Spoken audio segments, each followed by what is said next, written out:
break it down. Thank you very much, Pyrotechnics. And to be honest, a very entertaining game here between Giants and MYM. Maurice, I want to start with you because you were, well, frankly, face-palming when you saw the Rek'Sai ban and then the Nidalee first pick led through for MYM and Giants not reacting. Yeah, exactly. When I saw the Rek'Sai ban, was 100% certain that MYM is aiming for a Nidalee first pick. And that Nidalee first pick going through is so crucial because right now, how I value the jungle matchups is that Nidalee beats everyone and Rek'Sai beats everyone but Nidalee. So what happens as soon as Rek'Sai is out of the picture, there's even less counterplay for Nidalee, and Nidalee has free roam to do whatever she wants to, especially in the Jarvan matchup now that he's nerfed a bit. He has less sustain in the jungle, he's going to be weaker, he's going to be low HP, and which basically gives Nidalee all the options in the world, and that going through is really crucial. Yeah, and on the same token, Giants just didn't have enough damage. The rest of the team composition had 2 damage threats from LeBlanc in the middle to Ezreal AD carry. It's non-traditional. It's not something we see often. I was expecting it to go middle lane if they were going to consider a double AD comp. And from the very early game, the lane swap, which was started by Giants, didn't go in their favor, and it actually worked out. It actually worked out in favor of MeetYourMakers. I mean, they took advantage of the lane swap. Had it been a Graves Annie, I think it would have been better for Giants, but it wasn't, and the early game, I think, went to MeetYourMakers. Yeah, I definitely agree. Due to how the lane swap worked out, basically, even if it was in a 2v2 lane, the outscaling of Corki and Leona against Ezreal Annie would have been crucial. But since it was a lane swap, like Corki scales even harder, he's going to hit his Turf's paw spike, while the enemy tank line is going to be weaker because he's going to be starved, as we saw like Willep getting killed on a gank from Noxiac. And that's the kind of stuff you want to achieve when you have Corki in lane swap, and they really did well there.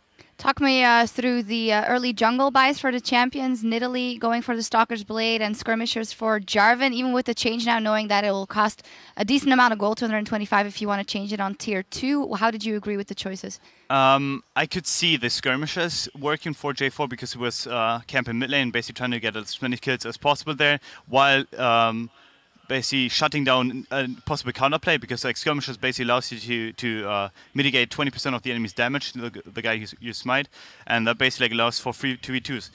Vice versa, I don't agree as much with the Stalker's Blade because I feel it's a waste of a buy, because as Nidalee, you're gonna get into Q range, like into range Q range, way before you got into chilling smite range. So I don't see any kind of application besides like late game chasing or something like that. When you have like like Ezreal getting chilling smited before he E's, while having like the Q on him, the mark of Nidalee on him. That's the kind of application I can see. But other than that, I don't agree as much with the Stalker's Blade. I would have flagged to see a Trailblazer there. And the smite range has been nerfed now as well, so it's extra difficult for Nidalee. Let's actually take a look at one of the team fights where the Giants try and make a stand and push the mid turret for MYM, and how the team play works out. Exactly. Giants is trying to counteract like the mid turret loss that they suffered earlier, and they see Corey bottom, hence they try to like siege the turret. But Noxiac does a really good engage with his ultimate and basically allows his team to follow up. Like even Corey is able to get into the team fight at the end and chase down 2 targets, which is Annie and Ezreal, and it was just overstaying by Giants and overcommitting to a certain extent. I felt like they were lost in direction-wise. They didn't know what to do.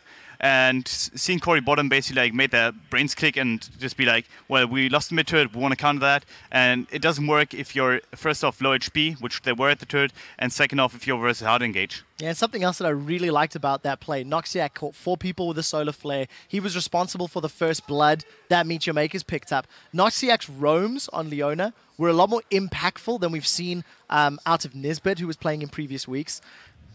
It is against the number 9 team in the league as well, so take that with a pinch of salt. But as the game progressed, you contrast Noxiac to Rydell. Rydell was what, 0-7, 0-8, 0-9 towards the end of that game. Not a good game. His Annie engages with flashes, with his flash tippers, were simply ill-timed, ill-placed, ill-positioned. And I didn't feel the same about Noxiac. So I think for his first showing in a team that's struggling in the 10th position, a lot of praise has to go to that guy for doing the work that he did.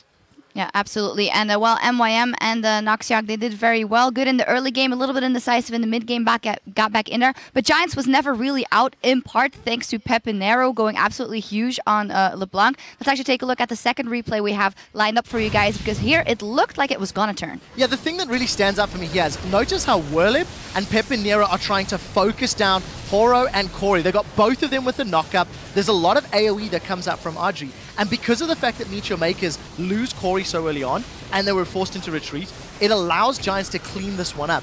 Mr. Rolls and Horo, they didn't get early poke down, they didn't get early damage onto Giants carries, and they ended up coming up worse for it. They lose the team fight and they lose the Dragon. Yeah, and well, finally, crucial win here for MYM, who seem to have woken up just in time.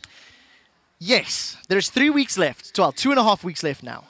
Giants are now 4-9. 4 wins, 9 losses. MYM 3 wins, 10 losses. There's 1 game that separates them. Rocket 4-8, and Elements 5-7. What this means with the 2 or a 3 game buffer between each of these teams at the bottom of the table, there is a very, very real chance that MeetYourMakers can climb their way out of 10th position. More importantly, the possibility of knocking the likes of Rocket, the likes of Elements, into the promotion tournament, depending on how those losses rack up. So for MYM, it's about picking up wins in the next few weeks, and for all the other teams in that area, it's about not giving them up to the teams below you. And especially not MYM. Thank you very much. Coming up next is a battle for 3rd place as both H2K and Gambit Gaming look to keep their 3-week win streaks alive. But before we go, we'll hear from some familiar faces looking for a fresh start on the LCS stage. My name is Enrique, my nickname is Expeke. I play for Team Origin as a mid laner. I think I have been 3 or 4 years saying Fnatic pretty much, and now saying I play for Origin feels really weird. Feels like I'm not even playing the same game. From the beginning, at first, it was really hard to choose a name. Origin means beginning in Spanish. So this idea of making my own team is an idea I have had for a long time. Probably two years ago, maybe 3. This last year, after the season ended and I saw the team was not gonna stay the same because Sinai wanted to retire. Reckless was not sure if he would leave the team or go to Alliance. He was not sure. I decided that it was the perfect time for me to go on this new journey of making the team from zero.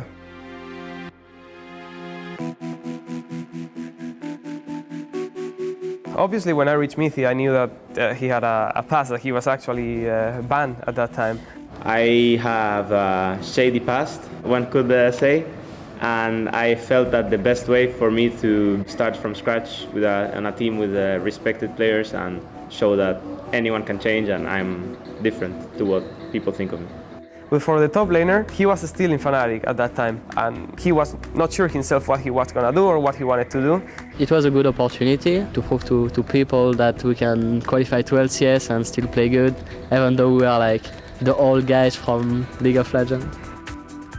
I asked other AD carries, I even asked Reckless, I remember, which AD would you think would be the best? And he told me, if you go with this guy Niels, I'm pretty sure you guys will qualify because I think he will be one of the best. I thought about like everything, I had other offers too, from LCS teams or challenge teams too, and I thought that overall that this was my chance to be a good team with good players and good personalities. The same thing that happens with everyone happened with Amazing. We looked for advice from other players. I talked to Björksen. He asked him for a recommendation, what he thought of him. Yeah, eventually we decided we wanted to take him in. I feel like right now I'm like trading up from mid laners to mid laners. Like first off, I started with Kautat, who had like, he was not really famous. Then I switched to Björksen, who has like 400k followers on Twitter. And then I go to Pekka, I'm like, okay, that guy's even bigger. Getting to LCS is the #1 priority, and for me it's actually the only priority. I don't look more than that at the moment. Like people think, when people say, oh, they're gonna be a top team or they are not gonna be a top team and they go into ARCs, I honestly don't even think about it. It's not that I don't care, I just don't think about it. So I'm really looking forward to it because it's gonna be going back to LCS with a different team. I really want to see how we do there because I think we could do really good. I think playing Fnatic back in LCS is going to be weird because it's going to be a high-thought match because people is going to look into the, not the whole team, but also the mid lane matchup, and it's going to be really scary for me. I think I'm going to be nervous on that game. I think it's going to be exactly the same to them. They are not going to want to lose to the whole team because they know the fans are going to eat them if they lose. In the end, the name, what's going to make the name is going to be the brand, the players, how everything goes. And Origin is a cool name to start with. It's a new beginning. It's starting from zero. So I think that was the perfect fit. And it didn't matter what. Eventually, if we did good, the name itself will become a brand. 4 of us have been to Worlds. So like that's obviously the highest goal, and only to be achieved by going to LCS and qualifying from there. I think it's a new start, new team, new start, new organization, your own thing, then you're more motivated to play.